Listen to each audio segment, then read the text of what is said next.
creemos nosotros como sindicato que es importante recuperar y mantener viva la memoria histórica del movimiento obrero. Y hay una infinidad de material que han preparado personas muy importantes en este país como ustedes, como los otros historiadores, que no pueden quedar esa información guardada en los libros. Entonces, la idea nuestra principal es sacar desde esos libros, desde ustedes mismos, sacar esta información, llevarla a un trabajo audiovisual para ponerla a disposición de los trabajadores y de los futuros trabajadores de este país también. Y también a través de esta información dar el empuje para aquellos que quieran seguir investigando, volcarse nuevamente a los libros, a poder buscar la información que quizás no podamos rescatar en esta conversación. Marta.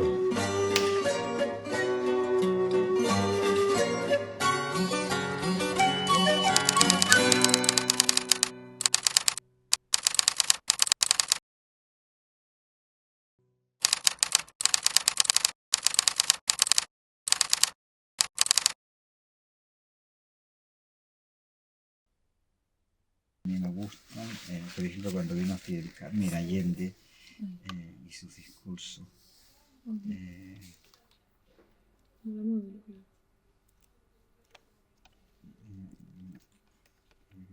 Aquí está la edición de Fidel Castro, mira qué impresionante. Yo estaba ahí, ¿Sí? hice una foto en Concepción. ¿Le damos? Sí. Ya.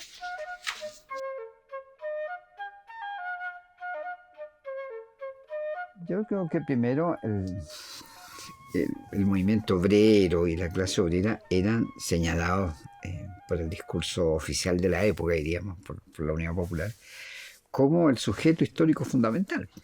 O sea, la sociedad reconocida en los trabajadores un sujeto colectivo de primera importancia, el más fundamental de la sociedad. Y la aspiración de construir una sociedad distinta de tipo socialista se fundaba en el protagonismo de los trabajadores. Por lo tanto, el lugar que ocupan los trabajadores es muy importante.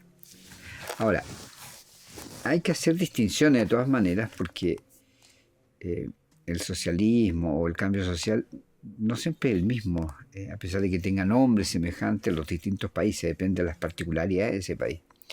Entonces Chile tiene una particularidad en los 70 que está en medio de un proceso revolucionario, porque hay un proceso de cambio fundamental, que quiere ser pacífico y que se quiere realizar dentro de la legalidad preexistente y respetando, como decía Allende, la libertad y la democracia. Eso también es una novedad, ¿ya? Porque todas las revoluciones eran revoluciones que tenían un componente de violencia muy importante y si no guerra civil, digamos, ¿no? O guerra declarada. La revolución cubana se hace en gran parte en la montaña. La revolución rusa se hace mediante una insurrección y una posterior guerra civil, en fin.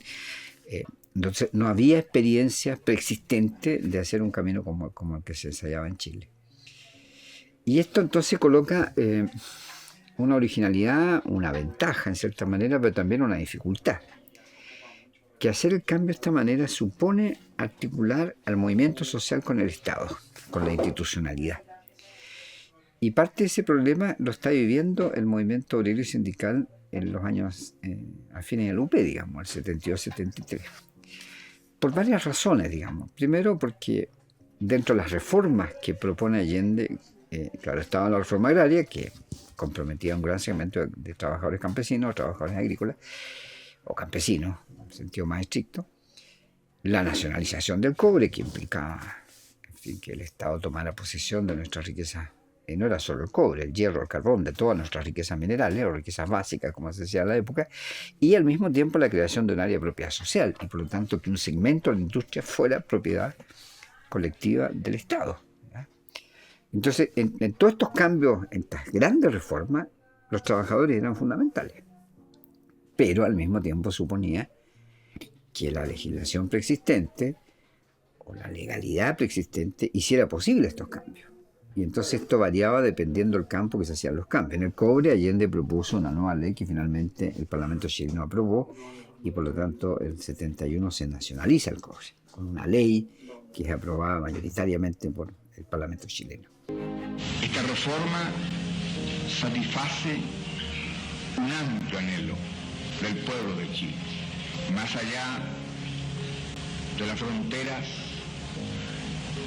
que dividen a veces apasionadamente a los hombres, una gran conciencia nacional se ha hecho presente para hacer posible que Chile, con esta reforma, empiece a caminar hacia su definitiva independencia económica.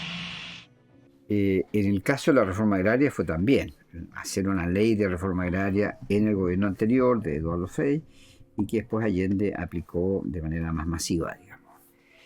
Y en el caso de la industria era más complejo, porque no existía una legislación tan específica que hiciera posible la creación de un área de propiedad social.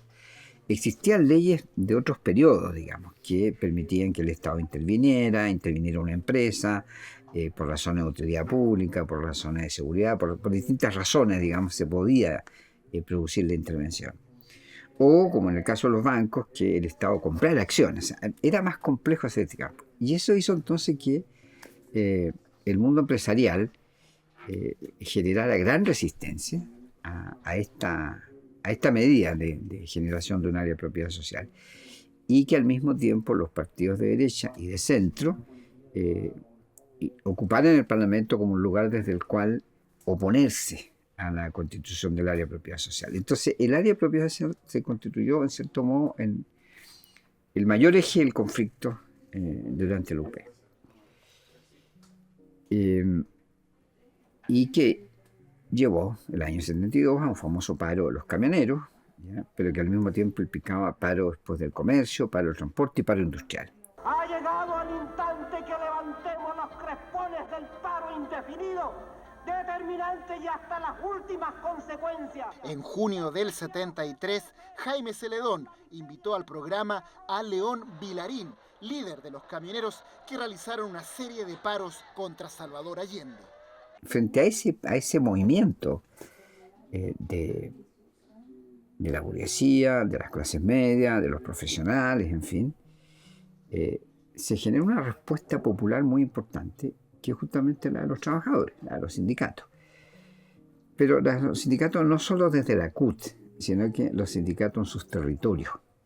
Entonces empieza a aparecer la noción del cordón industrial, es decir, del lugar en que está la fábrica. Y entonces en ciudades importantes como Santiago, claro, era conocido que había un cordón industrial en Cerrillo, que había un cordón en el sector de Macul, que había un cordón industrial en Vicuña Maquena, otro en la carretera norte. Es decir, hay distintos lugares en los cuales existen estos cordones. Y en esos lugares se empezó a generar entonces una asociación de sindicatos que empiezan a operar por vía práctica, de asambleas, de acuerdos, en fin, más territoriales que orgánicos con sus federaciones o con la CUT.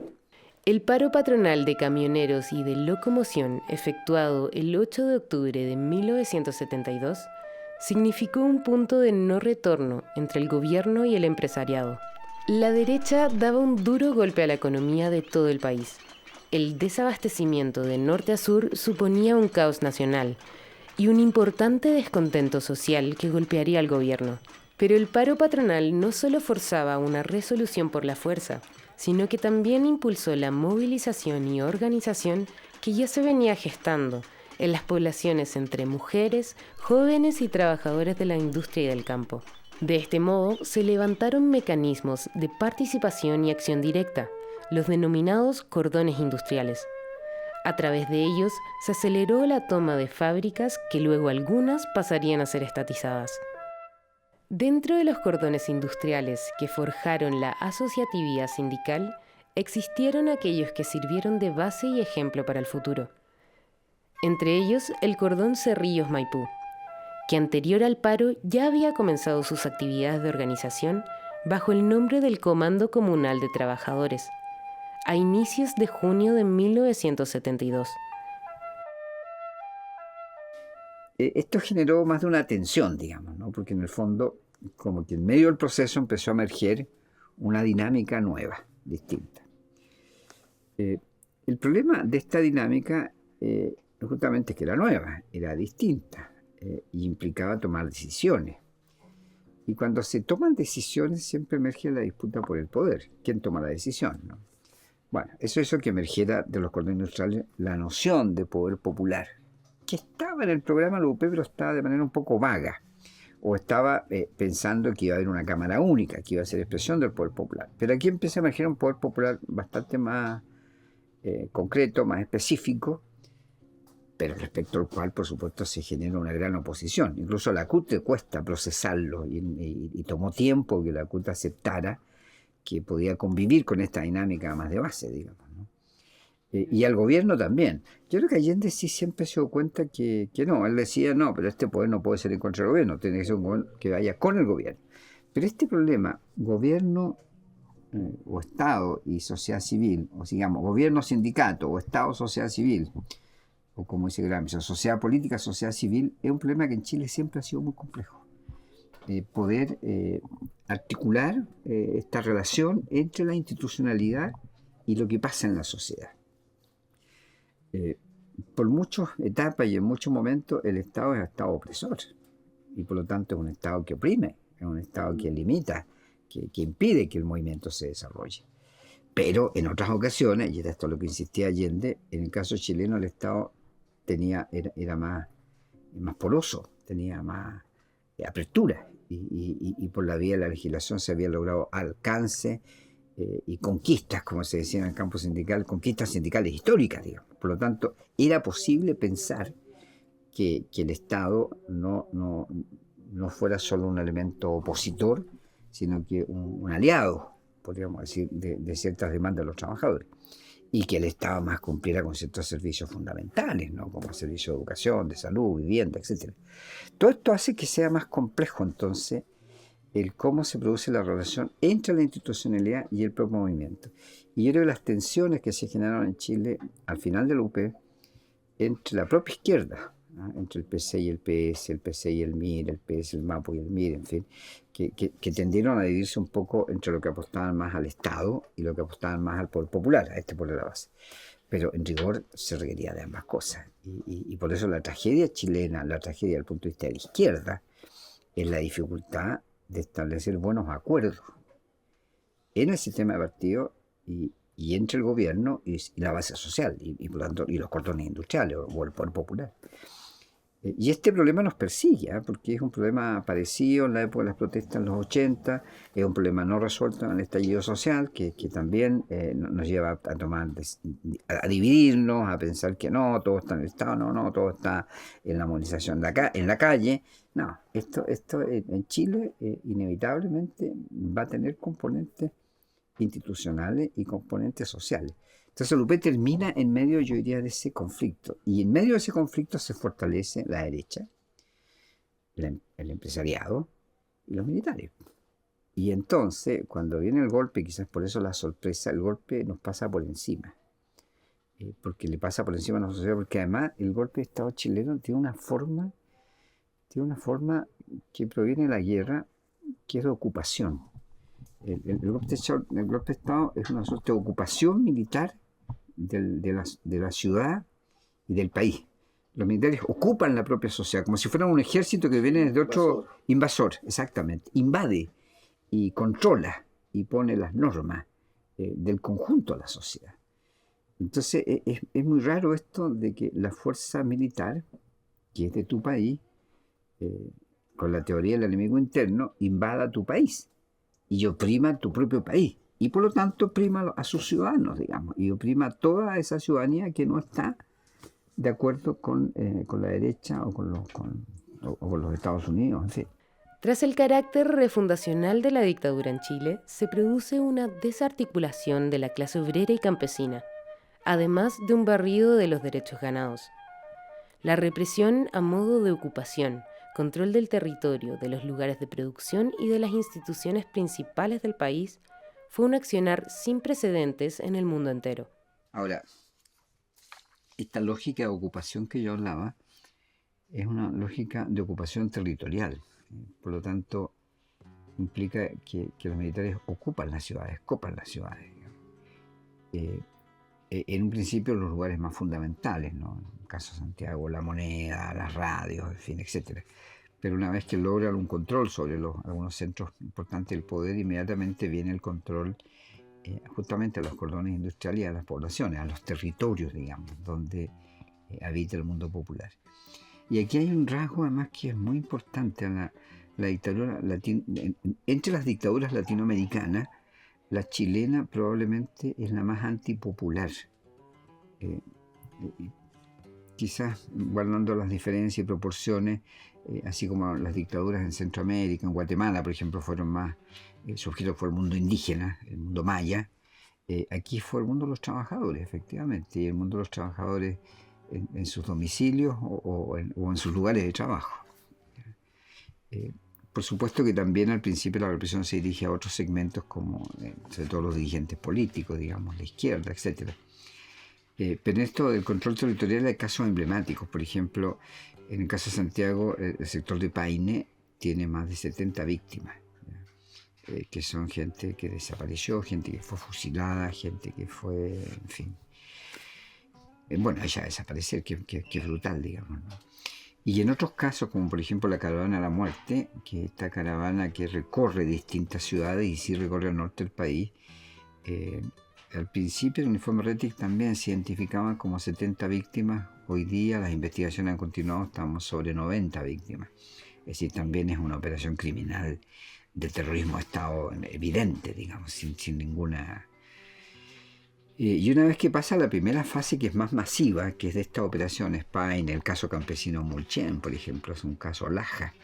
Laja, simplemente el militar de Los Ángeles le dice a los carabineros de Laja que detengan a todos los que suponen que son revoltosos. Y el carabinero va a la empresa, a la papelera y, en fin, y otros nombres que tiene, y junta un total como de 20, no sé cuántos son, ya no me acuerdo el número. Y dice, en principio era que los enviara a Los Ángeles, y después le llega un comunicado que le dice que no, ya tiene muchos detenidos, así que elimínenlos usted mismo.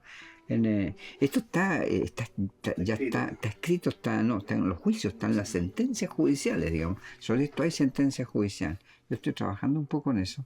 Estamos preparando un libro de dictadura y pasamos por esto. Y revisé el escrito del juez, digamos, ¿no? Y entonces los carabineros deciden fusilarlos y los llevan a un terreno, al campo, los hacen cavar y los fusilan y los entierran. Y claro, pasan un par de días y los perros empiezan a sentir, a excavar, en fin, entonces hay denuncias, tienen que volver, los vuelven a enterrar y ya por ahí pasan los años después de esta segunda denuncia, de manera muy ilegal, trasladan los cuerpos al cementerio Laja. Y después, a fines de los 70, con una investigación, se descubre esta... Entonces, la represión es brutal, no tiene la impunidad completa, no hay límite, en fin. Y además se agrega un factor adicional, que a mi juicio, cuando yo me enteré de eso en los 90 no lo podía creer, que el año 78, cuando se descubren las primeras víctimas detenidos desaparecidos en Lonquén, aquí cerca de Santiago, Pinochet ordenó la famosa operación Retiro de Televisores, y que consistió en que ordenó a todos los regimientos y a todos los represores que fueran a buscar las víctimas y las eliminaran, digamos. Entonces, volviendo al caso, por ejemplo, de Mulchen, bueno, no me referí mucho a ello, pero en el caso de Mulchen, que también hay un número alto de víctimas campesinos en los primeros días después del golpe, se sabe dónde están enterrados y por lo tanto 78 vuelven los mismos choles o cercanos, abren las tumbas, se llevan los restos que quieran y los incineran en el regimiento de Los Ángeles. Entonces, es brutal esto, la forma en que esto toma, digamos.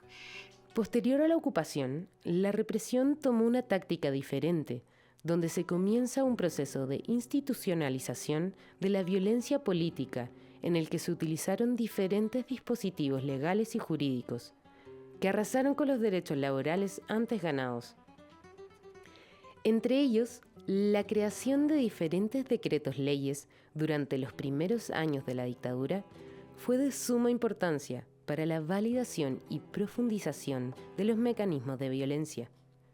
Uno de los decretos que desestabilizó grandemente la organización sindical fue el DL-12, en el que se dictó el 24 de septiembre de 1973 la prohibición de existencia, funcionamiento y organización de la Central Única de Trabajadores, la CUT. De la mano de el DL-33 liquidó los bienes de dicha organización y el DL-82 que congelaba el 90% de los bienes del Sindicato Único de Trabajadores de la Educación. Otro ejemplo de esto es el DL 198, que establece normas sobre la actividad sindical, donde cualquier actividad de carácter político estaba prohibida, lo que implicaba que la negociación colectiva quedaba suspendida indefinidamente. Por otro lado, el DL 32 estableció nuevas causales de despido, que irían dirigidas a tribunales especiales. El DL 35 y 63, que aumentaron transitoriamente las jornadas de trabajo y suprimieron un feriado, logrando así expandir el control sobre el tiempo y actividades de los trabajadores. Junto a esto, hacia el año 1974, el decreto 670 regularía todo el sistema de remuneraciones, prestaciones y pensiones, además de derogar todas las comisiones tripartitas. La instauración del plan laboral a través del DL 2200 en 1978 derogó totalmente el Código del Trabajo de 1931 y el DL 2376 estableció normas sobre elección y organización de directivas sindicales. Finalmente, el DL 3500 estableció un nuevo sistema de pensiones y el DL 3501 un nuevo sistema de cotizaciones previsionales que instala la capitalización individual como base de un sistema de seguridad social. Todo aquello marcó un antes y un después en la historia de Chile. Se instauraron las bases del sistema en el que hoy vivimos, el cual comenzó a mostrar su ala más cruda con el fenómeno inflacionario, el deterioro salarial y la escasa solvencia económica.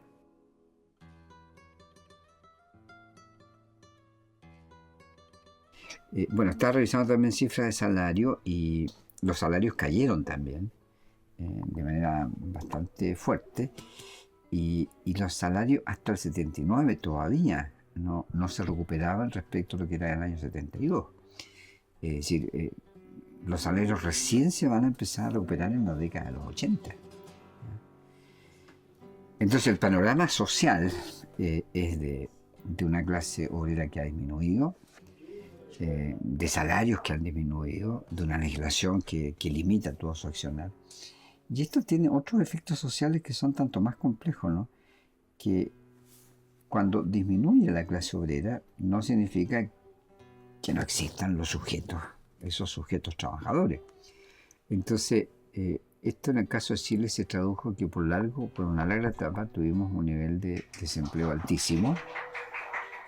Fue necesaria la creación por parte del Estado primero el plan de empleo mínimo y después del plan de jefes de hogar, lo cual hacían que el nivel de desempleo real subiera 4, 5, 6 puntos respecto a los datos oficiales. O sea, cuando se decía 12 era 18, o se decía 16 era 22, y por eso que en el periodo de protesta en los 80, en medio de la crisis, en los 82-83, los niveles de desempleo superaban el 20 oficial, y en los barrios populares de Santiago alcanzaban el 40-50% de la población. Es decir, por lo tanto ahí... Bueno, y en ese contexto lo que se fortalece en el mediano plazo o en el largo plazo va a ser el trabajo informal, y el trabajo informal está presente en toda América Latina. Y en Chile hoy día el trabajo informal alcanza, según datos del INE hasta el año pasado, creo que también se ha modificado un poco, pero hasta el año pasado está del orden del 27.7%, 2,3 millones de trabajadores son informales, ¿ya? Por lo tanto, son trabajadores sin derechos, sin asociaciones, sin sindicatos, en fin, como bien... Que dependen de sí mismos y que es lo que hace crisis además cuando fue la pandemia, ¿no? Que cuando la gente no quería quedarse en la casa porque decía, no, yo para poder vivir necesito salir a la calle porque necesito trabajar. Entonces no, los efectos sociales son bastante brutales, ¿eh? Que impulse una creciente movilización social La oposición, los partidos políticos democráticos, no encuentran la manera de provocar una negociación con el gobierno que posibilite un cambio sustancial de la política para los próximos meses. La movilización social propugnada por la CUT pretende presionar en esa dirección, además de rechazar el último de los planes de privatización de empresas estatales propugnado por el gobierno. Anoche, 8 regiones del país sufrieron un corte de energía eléctrica reivindicado por el Frente Patriótico Manuel Rodríguez. En las poblaciones periféricas de Santiago hubo barricadas y un gran despliegue policial. Yo creo que hay un campo al cual no nos hemos referido todavía, que a pesar de que el golpe nos pasó por encima, superó nuestra imaginación histórica, etc., en Chile se generaron fenómenos de resistencia social y política muy importantes, muy importantes. De hecho, el sindicalismo, con todo lo golpeado que estaba y lo dividido, que además venía de la época de la Unidad Popular, con un sector gremialista, un sector de la democracia cristiana que permaneció en la CUT, pero que claramente apoyó el golpe de Estado. A pesar de todo eso, el sindicalismo logró ir reunificándose lentamente, y ya a la altura del 78 era capaz de llamar a conmemorar el 1 de mayo, y a la altura de los 79-80 ya firmar algunos comunicados conjuntos, convocar algunas movilizaciones. Es decir, empezaba a jugar un cierto rol, o a recuperar un rol más activo en la sociedad. Pero junto con el sindicalismo, yo siempre sostengo que probablemente el actor más movilizado, más activo, fue el actor poblacional, fue el actor de los pobres en los barrios, digamos.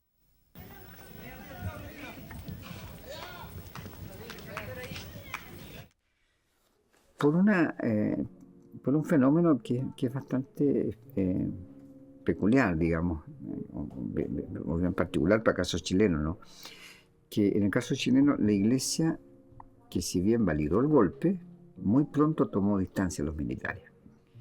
Y creó las condiciones que hicieron posible que se generaran redes de apoyo al mundo popular, y que el mundo popular se acercara a las parroquias, en los barrios, a las iglesias, y desde allí empezara a reconfigurar su propia sociabilidad y sus propias organizaciones, y que fuera capaz de enfrentar problemas como el desempleo, problemas como el hambre, en fin, creando bolsas de cesante, comedores populares, grupos de salud para atender las emergencias, grupos de apoyo escolar para los niños. Entonces se empezó a generar una dinámica social que es muy interesante, muy importante.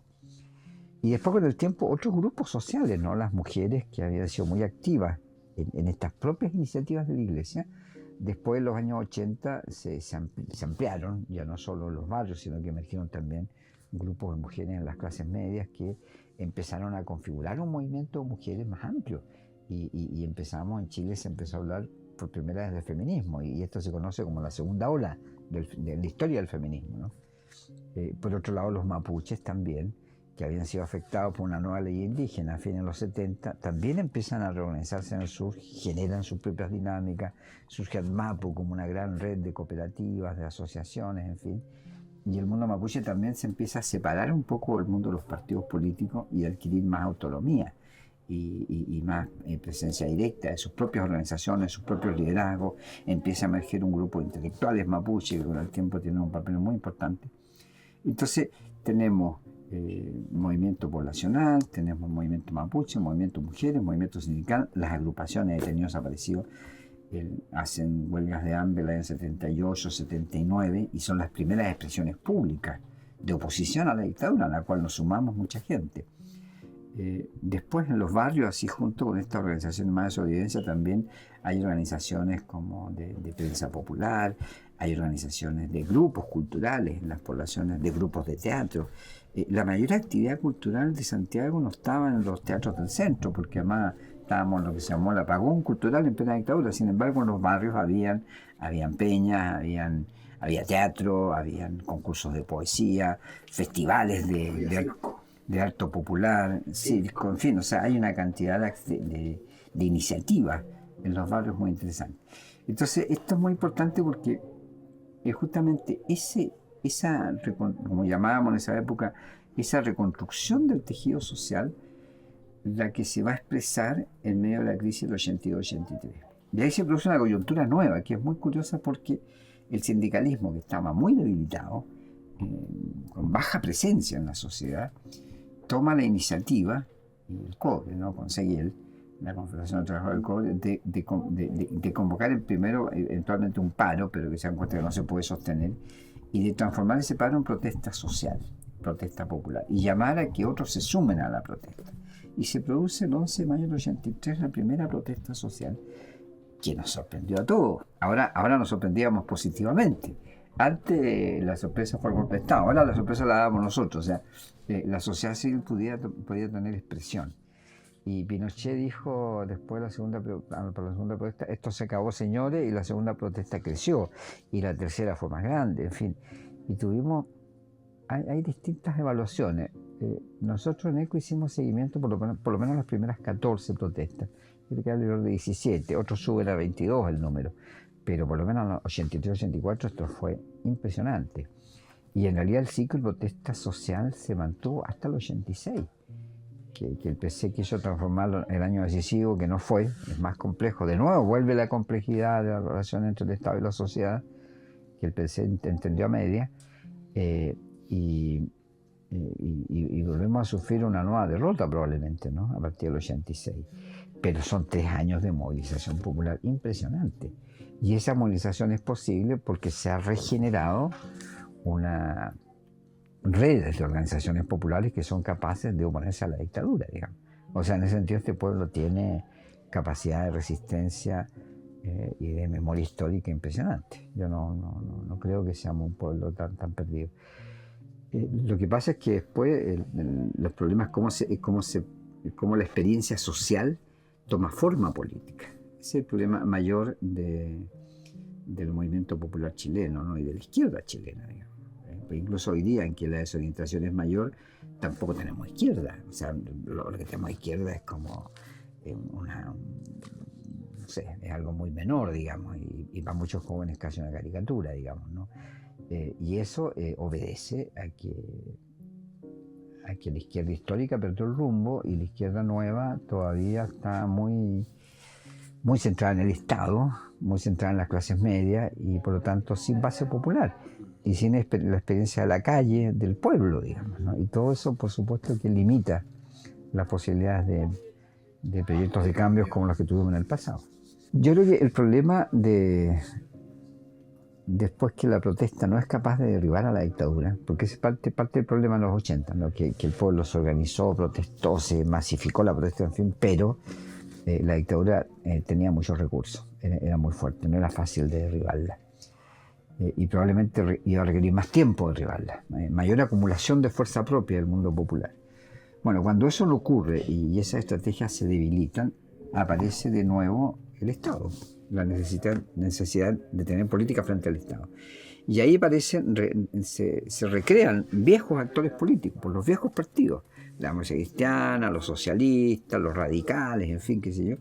Y estos partidos son los que crearon la concertación, o sea, son los que empiezan a imaginar una salida política que su base ya no es lo popular, como habría sido el caso del Partido Comunista, del MIR, los socialistas, los MAPO, en fin, o los educadores populares, o los cristianos de base, donde el pueblo era el principal actor. No, en esta reconfiguración política el pueblo aparece como un actor secundario, porque la democracia es básicamente un tema procedimental y un tema, por lo tanto, de las instituciones. Es reconstruir una institucionalidad, reconstruir el Estado de Derecho y los procedimientos democráticos que hagan posible la democracia representativa. Eso es la realidad. Y por lo tanto, aquí los movimientos sociales, las demandas de las mujeres, de los pobres, de las poblaciones, en fin, de los sindicatos son secundarios, veremos después. Muchos sociólogos nos decían eso en los 80, ¿no? Bueno, una vez que recuperemos la democracia, discutimos las demandas sociales. Por supuesto que las demandas sociales quedaron subordinadas completamente y pasaron a segundo plano. Y ahí me parece a mí que la CUT cumplió un rol francamente pobre, muy débil. Porque la CUT en el fondo se hizo más sistémica, o sea, se hizo más parte del sistema de relaciones preexistente con su famoso convenio, acuerdo marco con el mundo empresarial, en fin, y renunció a jugar un papel más transformador, y que un papel más transformador que lo habría obligado a establecer alianzas con todos estos otros grupos populares y haber cumplido un rol distinto, más de vanguardia, más activo, más opositor, digamos, ¿no? Y tal vez con más visión nacional, con más visión de lo que representaba lo popular en la sociedad. La CUT se pierde ahí, yo creo que juega papeles bastante más secundarios, digamos.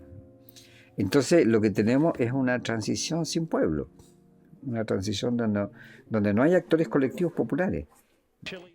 25 de agosto de 1985, con la dictadura apostando por la continuidad, un grupo transversal de dirigentes políticos convocados por el cardenal Juan Francisco Fresno pretende sentar las bases para retornar a la democracia. Se hablaba entonces de un gran acuerdo, un hito que, aunque no logró su objetivo, ha sido recordado en diversas oportunidades. En el 95, cuando sus protagonistas se volvieron a reunir, y este 2010... El rol de los partidos, primero, demostró límites, porque no fue capaz de resolver eso que decíamos al principio, los problemas fundamentales de cómo evitar el golpe, cómo haberle dado continuidad a la lucha social, en fin.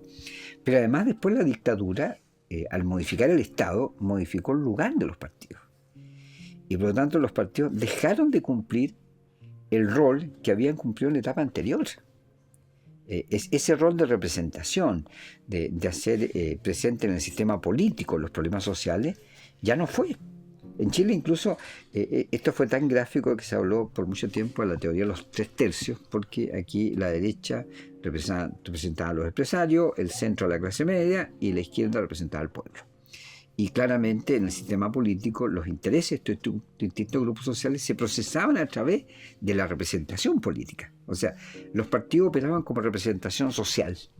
Ese rol se acabó, ese rol terminó, ¿ya? Porque la dictadura lo elimina. ¿Ya? Y por lo tanto, cuando la dictadura elimina ese papel, la sociedad se empieza a recomponer con partido y sin partido. O sea, los mapuches pueden generar movimientos con mayor o menor presencia de los partidos, con presencia propia. Los pobladores no necesitan partido para hacer todas las actividades que hicieron.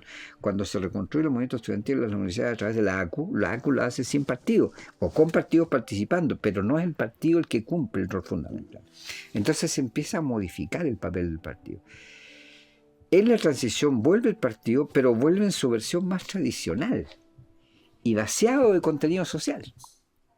O sea, la transición y la concertación entre ellas reconstituyen la política, pero en un sentido de gestión del Estado, pero vaciada de contenido social y vaciada de contenido ideológico. Y por eso se genera este fenómeno de clase política, un segmento que está separado de la sociedad, que tiene vida propia. A toda forma de opresión, la primacía del derecho sobre la arbitrariedad, la primacía de la fe sobre cualquier forma de idolatría, la tolerancia a las opiniones divergentes y la tendencia a no extremar los conflictos, sino procurar resolverlos mediante soluciones consensuales. Estos valores imperarán de nuevo entre nosotros.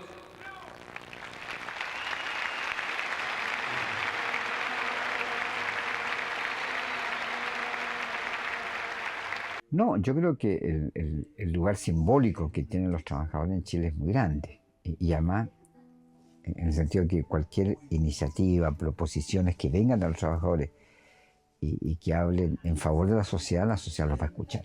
Creo que hay una sensibilidad importante si los trabajadores hablen y se hacen visibles, toman más postura. Y por otra parte, yo creo que hay un tema de invisibilización del mundo del trabajo que a mí me impresiona muchísimo, digamos. Yo recuerdo el movimiento estudiantil del 2011. A nosotros los estudiantes nos combinaron a los profesores a participar de muchas de las marchas. Yo estuve en muchas de las marchas y escribí algunas cosas en esa época también. Y me acuerdo en alguna marcha que se intentaba convocar a los sindicatos. Y venía la directiva del sindicato. De repente, siempre me acuerdo de los trabajadores del líder. Pues qué fantástico. Todo el mundo, los estudiantes estaban felices, aplaudían, ¿no?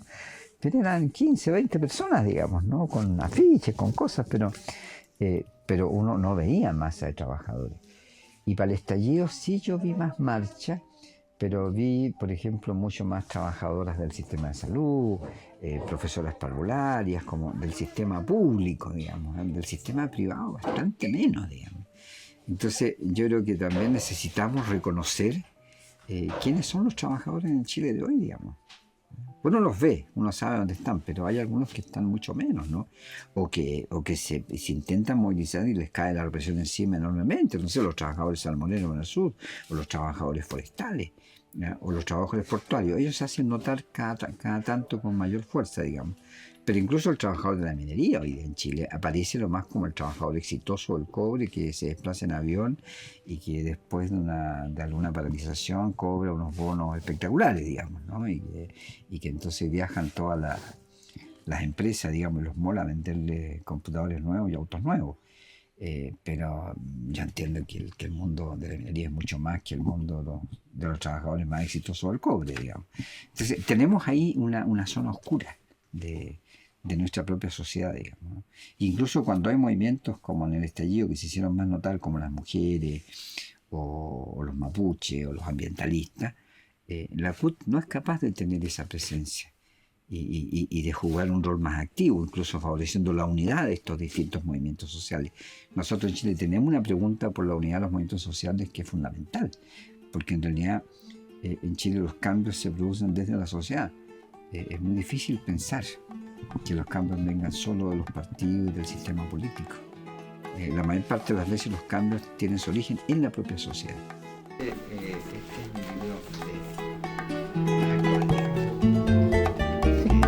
¿Ese cuándo salió?